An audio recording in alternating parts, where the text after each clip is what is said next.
안녕하세요. 주부참치입니다. 목요일, 금요일 이틀 연속 트럼프의 관세 이슈로 정말 미국 주식이 추풍 낙엽처럼 나락을 가고 있는 이 와중에 우리는 어떻게 대응을 해야 하는지에 대해서 이야기해보려고 합니다. 핵심은 간단한데요. 공포의 사라입니다. 최근 3개월의 S&P 500 수익률 현황입니다. 사실상 올해 수익률이겠죠. AI의 붐을 지나서 트럼프가 대통령이 되면서 보편 관세니 상호 관세니 하면서 전 세계를 패닉으로 몰아넣고 타 국가뿐만 아니라 자국의 주식시장도 박살을 냈습니다. 일각에서는 4월 2일 관세 발표 이후에 악재 소멸로 반등을 기대한다는 이야기도 있었는데요. 사실 그러려면 예상보다 관세율이 낮거나 유예를 한다거나 해야 하는데 예상치 못한 관세율과 기준들을 들이밀면서 전 세계를 경악에 빠뜨렸습니다. 현재 공포 탐욕 지수가 4인데요. 역대급입니다. 전 일단 처음 보는 숫자인데요. 아마도 역대 탑 10에 무조건 들지 않을까 싶습니다. 탑5도 아마 들지 않을까요? 그만큼 시장은 패닉세를 보여줬고 이틀 연속 6% 하락이라는 기록적인 하락을 보여주었습니다. 지수가 6% 하락했다는 건 개인 종목들은 편차가 있겠지만 기본 10%씩 전부 하락했다는 말이기도 합니다. 그런데 이걸 이틀 연속 받았으니까 충격이 상당히 크겠죠.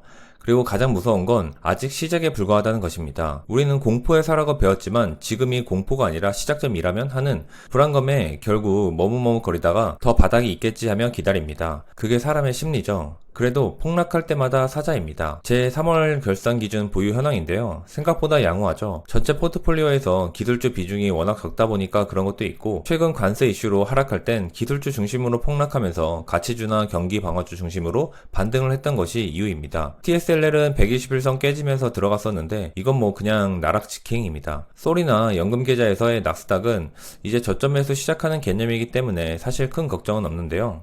3월 결산 영상을 위해 만들고 있었던 건데 바로 이번 주에 급격한 포트 변경을 일으켜버렸습니다. 4월 4일 폭락부터 연금계좌 중심으로 나스닥을 본격적인 매수에 들어갔는데요. 그리고 매수를 위해서 연금계좌 배당세 이슈 이후 매도 타점을 고민하던 미배당을 전량 매도했습니다. 570만원 정도 매매 차익을 얻었는데요. 그동안 매월 20만원가량의 배당을 주던 오랫동안 보유했던 미배당을 막상 놓아주니까 아쉽긴 했는데 미배당을 전부 판다고 해도 아직도 배당주 비중이 많은 저에게 큰 이슈가 되지도 않고 이렇게 폭락한 시점에 그동안 너무 올라서 사지 못했던 기술주를 집중 매수할 기회라고 생각하여 진행하였습니다. 저는 총 3개의 연금 계좌를 운영 중인데 각각 미배당 전량 매도 후 그 현금으로 반절만큼 나스닥 100 매수를 진행했습니다. 제 나스닥 보유 현황인데요. 4월 4일 종가입니다. 이미 고점 대비 20% 하락한 시점에 저는 대략적인 1%에서 2% 정도 하락 유지 중인데요. 물론 이 수치는 금요일 저녁 폭락한 하락빔을 맞지 않은 상태이기 때문에 월요일에 아마도 한 4에서 5% 정도 추가 조정이 있을 것으로 생각하고 있습니다. 그렇다고 해도 마이너스 5%에서 마이너스 8% 정도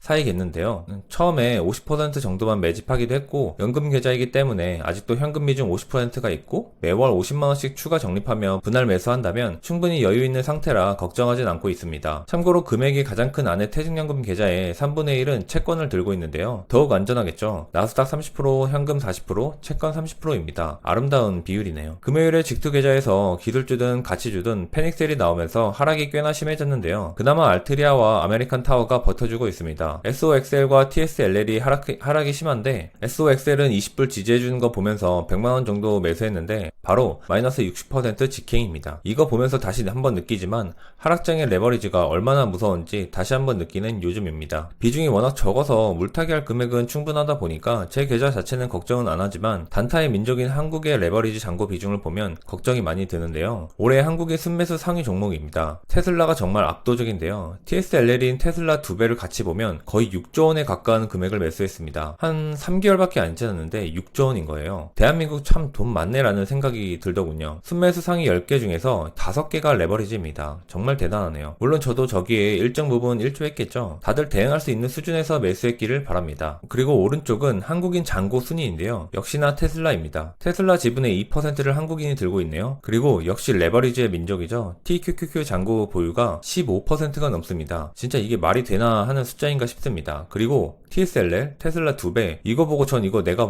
잘못 계산했나? 하고 한참을 봤는데요. 55%입니다. 그 대주주인데요. 한국이 TSL의 대주주입니다. 결국 우리는 테슬라의 미래와 함께 할 것 같네요. 물론 이게 시가총액이 목금 2차례에 걸쳐서 폭락하면서 줄어들고 잔고 보유는 4월 3일까지만 체크가 가능해서 기준점이 다르긴 하지만 압도적 지분율이라는 사실 자체는 변함이 없습니다. 문득 드는 생각은 사실 TSLL과 솔은 배당을 주는데요. 테슬라 본주는 배당이 없는데 TSLL은 배당률이 꽤나 높습니다.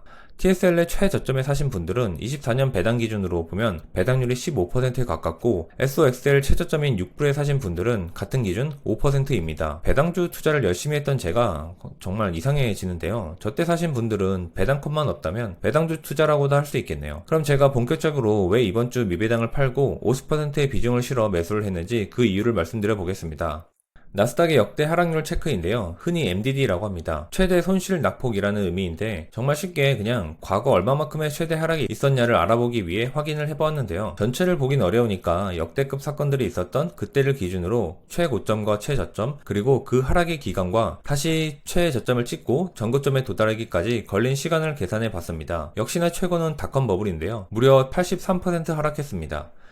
그리고 닷컴 버블이 무서운 건 하락하는 기간이 3년에 가까웠고 회복하는 데에는 무려 16년이 걸렸다는 것입니다. 그럼 반대로 닷컴 버블 당시 최고점에 산 사람들은 이 주식을 회복하는 데 거의 20년이 걸렸다는 것이겠죠. 정말 지옥일 것 같은데요. 물론 미국 주식이니까 회복한 것입니다. 참고로 같은 시기 한국의 코스닥 지수는 2925포인트였는데요. 코스피 아니고 코스닥입니다. 지금 얼마죠? 687이네요. 20년이 지나도 근처는커녕 그냥 제자리입니다. 한국 주식하면 안 되는 이유를 아시겠죠? 다시 돌아와서 금융위기도 엄청난 오랜 기간 하락과 회복 시간이 필요했는데요. 그 이후로는 장기간 저금리 시대와 유동성 공급으로 하락 후에도 사실 회복하는 데는 오래 걸리지 않았습니다. 22년 금리 인상 시기에 거의 1년에 가까운 하락장을 맞이하면서 인플레로 인한 장기간 급격한 금리 인상과 유지로 고통받던 시기가 가장 하락폭과 기간이 길었네요. 현재는 최고점 대비 약 한 달 반 정도 기간 동안 20%가 빠졌는데요. 트럼프 1기 시절 미중 무역 분쟁만큼 하락했습니다. 그리고 그 하락 기간은 2배나 빨라졌죠. 그럼 여기서 반등할 것이냐 더 내려갈 것이냐인데 사실 저는 더 하락의 무게를 싣고 있습니다. 그 이유는 뒤에서 말씀드려 볼게요. 고점 대비 20% 하락을 했지만 연금 계좌에서는 아직도 50%의 현금 비중과 매월 50만원씩 넣을 수 있는 CD가 있었죠. 제가 현재 마이너스 5% 정도 유지하고 여기서 추가 20%가 더 빠져도 정말 금융위기급으로 하락을 한다고 해도 저는 비현금 비중이 있기 때문에 충분히 마이너스 20% 선에서 유지할 수 있다는 생각을 가지고 있습니다.